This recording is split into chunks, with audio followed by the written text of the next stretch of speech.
կդիմանա Էրդողանը, ծեր աղվեսի գործերը բարդ են։ ԱՄՆ-ի նոր վարչակազմը Իսրայելի հետ ծանր կացության մեջ են դնում Էրդողանին։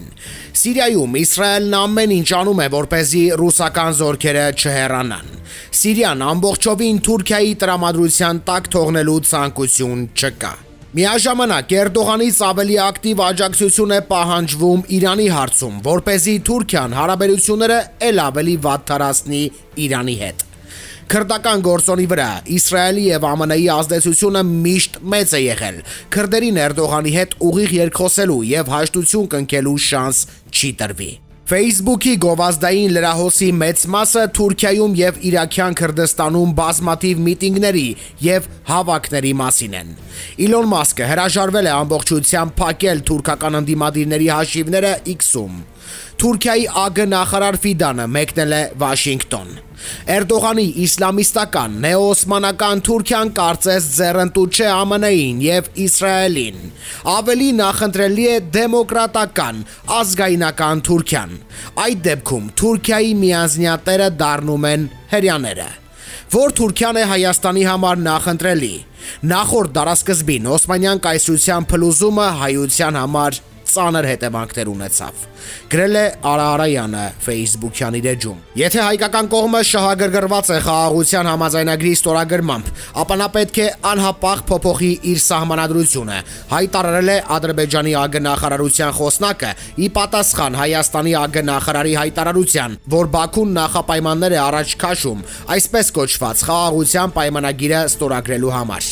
Բաքվի խոսնակը հայտարարել է, թե դրանք նոր նախապայմաններ չեն, սակայն նրա արձագանքում առավել ուշադրությանն է արժանի թերևս Հայաստանի սահմանադրությունը անհապաղ փոփոխելու ձևակերպումը։ Դա անուղղակի ձևով գուցե կարող է դիտվել արձագանք օրերս Հայաստանի վարչապետ Նիկոլ Փաշինյանի հարցազրույցին, որին անդրադարձել էինք եւ մենք։ Մասնավորապես խոսքը հարցազրույցում բարձրաձայնած մտքի մասին է, որ Հայաստանի նոր սահմանադրության հանրաքվեն ծրագրվում է 2027 թվականին, թեև քաղաքական մեծամասնության մեջ կան նաև մարդիկ, որոնք նպատակահարմար են գտնում 2026 թվականի խորհրդարանի ընտրության հետ համատեղ անցկացնելը։ Նիկոլ Փաշինյանի այդ հայտարարությունը դիտարկել էի որպես հաղորդագրություն Ադրբեջանին, այն առաջարկի շրջանակում, որ նա արել էր ավելի վաղ Facebook-յան գրառման տեքստով, սկսել խորհրդակցություններ պայմանագրի ստորագրման շուրջ։ Փաշինյանը դա առաջարկել էր Իլհամ Ալիևին։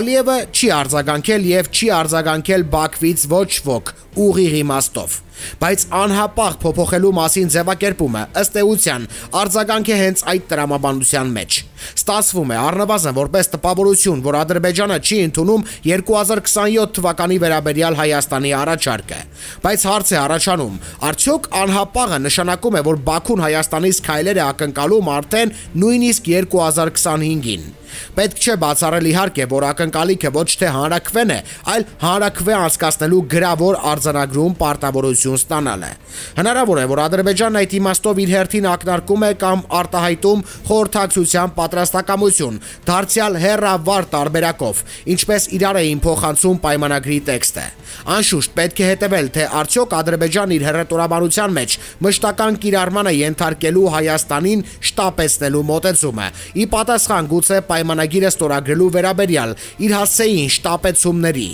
Բայց ուր կհասցնի արագությունների այդ ավելացումը։ Արագությունները սովորաբար կամ օգնում են արագ հասնել տեղ, կամ ընդհանրապես տեղ չեն հասցնում վթարի հետևանքով։ Նյութի աղբյուր, Առաջին AM։